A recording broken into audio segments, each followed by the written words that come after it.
Assalamu alaikum. Welcome to my channel English Grammar A Salam. That means Abdus Salam. My dear viewers, you are learning English easily with me, and I always try to help my viewers how to learn English easily and simply. আজকে আমরা যে ভিডিওটা তৈরি করতে যাচ্ছি সেটা হলো ট্রান্সফরমেশনের একটা ছোট্ট অংশ, তার নাম এক্সক্লেমেটরি টু অ্যাসার্টিভ। আর একটা ছোট্ট টার্ম, এই টার্মটাকে কিভাবে সুন্দর করে প্রকাশ করা যায় সেইটা নিয়ে আজকে আমাদের কাজ। আচ্ছা, যদি সাধারণ একটা এক্সক্লেমেটরি সেন্টেন্স থাকে, এই সেন্টেন্সটা এক্সক্লেমেটরি আছে, এই সেন্টেন্সটা এক্সক্লেমেটরি আছে, তাহলে আমরা কিভাবে এই এক্সক্লেমেটরি সেন্টেন্সটাকে যদি ইংলিশে স্ট্রাকচারটা ফলো করি কিভাবে হয় দেখো তো। How oblique what plus adjective, তারপরে সাবজেক্ট, তারপরে ভার্ব, এই যে এক্সক্লেমেশন সাইন। এইভাবে যখনই একটা সেন্টেন্স আমরা দেখব আমরা কিন্তু শিওর হয়ে গেলাম এটা এক্সক্লেমেটরি সেন্টেন্স আছে। এই সেন্টেন্সটাকে যখন আমরা অ্যাসার্টিভ করব, মানে নেগেটিভ স্টাইলে করব, তাহলে অ্যাসার্টিভ যখন করব তখন আচ্ছা অ্যাসার্টিভ সেন্টেন্সের স্ট্রাকচারটা কি? এই সাবজেক্ট প্রথমে আসবে, সাবজেক্ট, তারপরে ভার্ব আসবে, তারপরে এই যে হাউ বা হোয়াট, এই হাউ বা হোয়াটকে প্রকাশ করার জন্য ভেরি বা গ্রেট বসবে, ভেরি অথবা গ্রেট বসবে এই, তারপরে অ্যাডজেক্টিভ, আবার অ্যাডভার্বও থাকতে পারে এখানে, ফুল স্টপ চিহ্ন। এই যে এভাবে যদি আমরা তুলে ধরতে পারি তাহলে সহজেই এই ট্রান্সফরমেশনের এই ছোট্ট একটা অংশ এক্সক্লেমেটরি সেন্টেন্স টু অ্যাসার্টিভ, এটা কিন্তু সহজেই উত্তর করতে পারবো। আশা করি তোমরা এই ভিডিওর শুরু থেকে শেষ পর্যন্ত দেখবা এবং চমৎকারভাবে যে কোনো পরীক্ষা বা যে কোনো জব টেস্ট, জব এক্সামের ক্ষেত্রে ব্যবহার করতে পারবা।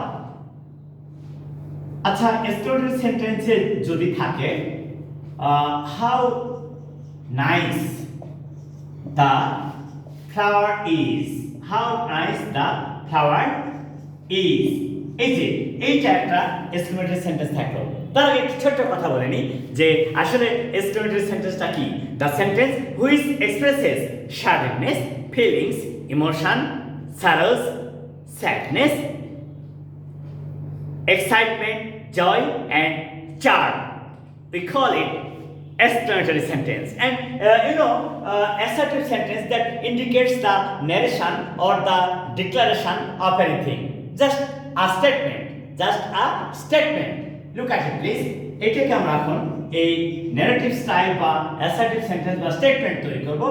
তাহলে কি? Subject, the flower.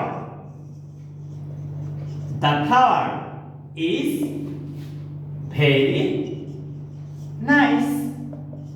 The flower is very nice. তাহলে এখানে আমরা আসলে কি দেখলাম? এখানে দেখলাম যে এই স্ট্রাকচারটা হাউ বা হোয়াট এখানে আসলো, হাউ অথবা হোয়াট, তারপরে কে অ্যাডজেক্টিভ নাইস, তারপরে কে সাবজেক্ট দ্য ফ্লাওয়ার, তারপরে ভার্ব কে ইজ।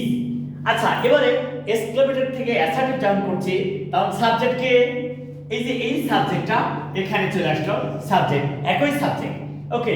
এই একই ভার্ব এখানে ভার্ব আকারে কাজ করছে, এই ভার্বটা এখানে সাবজেক্টের পরে ভার্ব আকারে কাজ করছে। এই যে হাউ বা হোয়াট এটাকে প্রকাশ করার জন্য অ্যাডভার্ব ভেরি, এই অ্যাডভার্বটা ভেরি অথবা গ্রেট ব্যবহার করছি। তারপরে কি অ্যাডজেক্টিভ, এইটা হচ্ছে নাইস অ্যাডজেক্টিভ। তাহলে আমাদের কি আসলে এটা কোনো দুর্বোধ্য বা কঠিন মনে হচ্ছে? No, it's not difficult, it's simple and interesting. শুধু এই একটা স্ট্রাকচার ব্যবহার করতে পারলে আমরা অনেক সেন্টেন্সকেই চেঞ্জ করতে পারবো। আচ্ছা, এবার দেখি তো এক্সক্লেমেটরি সেন্টেন্সটা আছে what a, what a terrible, what a terrible accident, it was, What a terrible accident was. তাহলে এখানে সাবজেক্টকে it was a very terrible accident. It was a very terrible accident.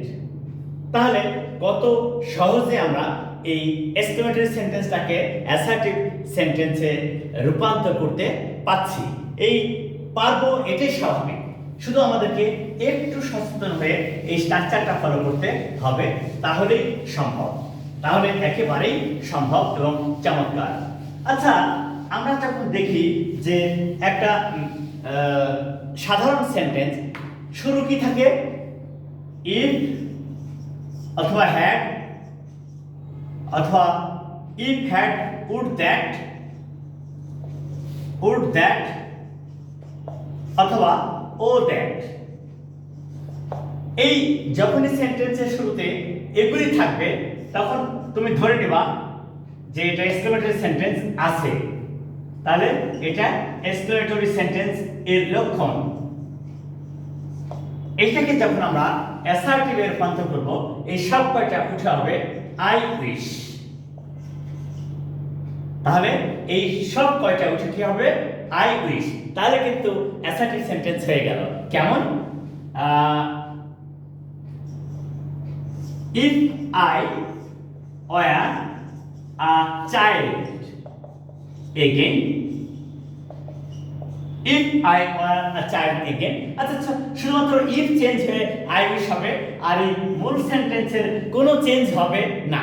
যেমন আই উইশ, এটা exclamatory আছে, এটা আমরা assertive করব, I wish, মূল sentence change হবে না, I were a child again, হয়ে গেল।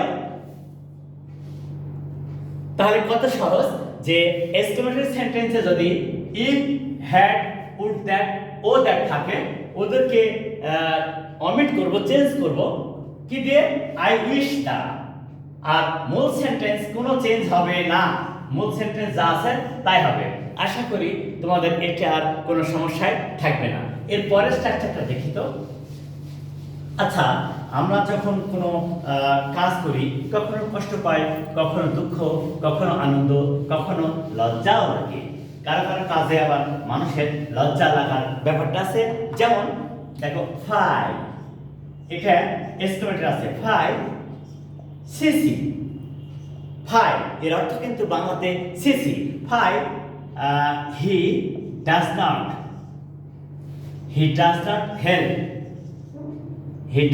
Help his old parents.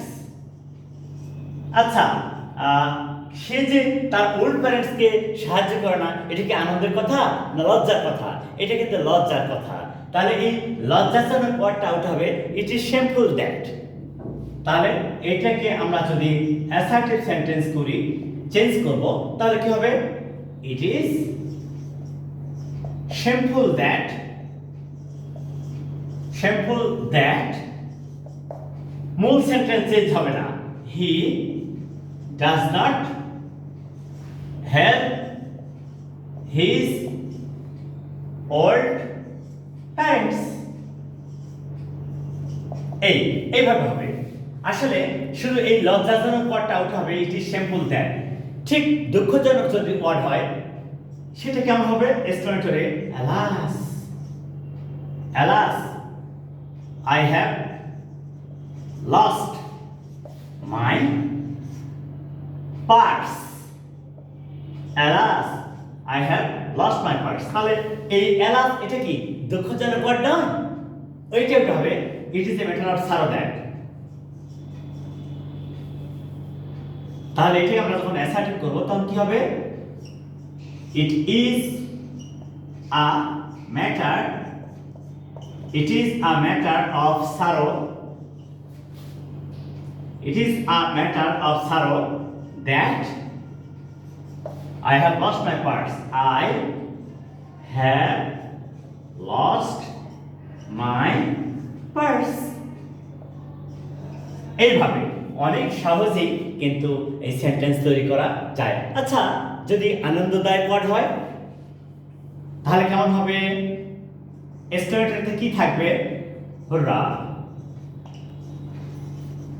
হুররা, we have won the game. আচ্ছা, খেলায় যদি কেউ জয়লাভ করে তাহলে তো এটা আনন্দের কথা, খুব মজার কথা। তাহলে এইটা উঠাবে it is a matter of joy that. এটা আমরা যদি এক্সক্লেমেটরি করি তাহলে কি হবে? It is a matter, it is a matter of joy that we have won the game. তাহলে কত সহজে আমরা চেঞ্জ করতে পারছি। যখনই এক্সক্লেমেটরি সেন্টেন্সে লজ্জাজনক ওয়ার্ড থাকবে ওইটা হবে ইট ইজ শেমফুল দ্যাট, দুঃখজনক ওয়ার্ড হলে it is a matter of sorrow that, আর আনন্দদায়ক ওয়ার্ড হলে it is a matter of joy that. আর মূল সেন্টেন্স কখনোই চেঞ্জ হয় না। আশা করি তোমাদের এখানে বোঝার আর কোনো সমস্যা নেই। আসলে বোঝার কোনো সমস্যা নেই। আমরা আর একটা সেন্টেন্স মাত্র দেখব, তাহলে শেষ হয়ে যাবে। মাত্র একটা সেন্টেন্স, সেটা কি? আচ্ছা, অনেক মানুষ আছে না যে সমাজের জন্য তার কোনো কাজ করার ইচ্ছা বা আকাঙ্ক্ষা থাকে, তাহলে সেটা কি হয়? Oh, for the society, for the society. এটা তার কোনো ভালো কাজ করার আকুতি বা ইচ্ছা। তাহলে এই যে এই আকুতি বা ইচ্ছাকে প্রকাশ করার জন্য সে কি করবে? সে করবে এই এক্সক্লেমেটরি থেকে অ্যাসার্ট করার সময় সেটা কি করবে? I wish I could do something for the society, for the society. এইভাবে সে চেঞ্জ করবে। তাহলে কি, যে কোনো ভালো কাজ করার আকুতি বা কোনো কিছু করার ইচ্ছা বা আকাঙ্ক্ষা যখন প্রকাশ পাবে তখন এই ওটাকে চেঞ্জ করে হবে I wish I could do something for the society. আচ্ছা, ছাত্রদের জন্য কিছু করতে চাও, I wish I could do something for our students. In this way we can easily change the exclamatory sentence to assertive sentence. So, my dear viewers, please follow this video from the beginning to the end and try to learn a little point of transformation of sentence exclamatory to assertive. Assalamu alaikum.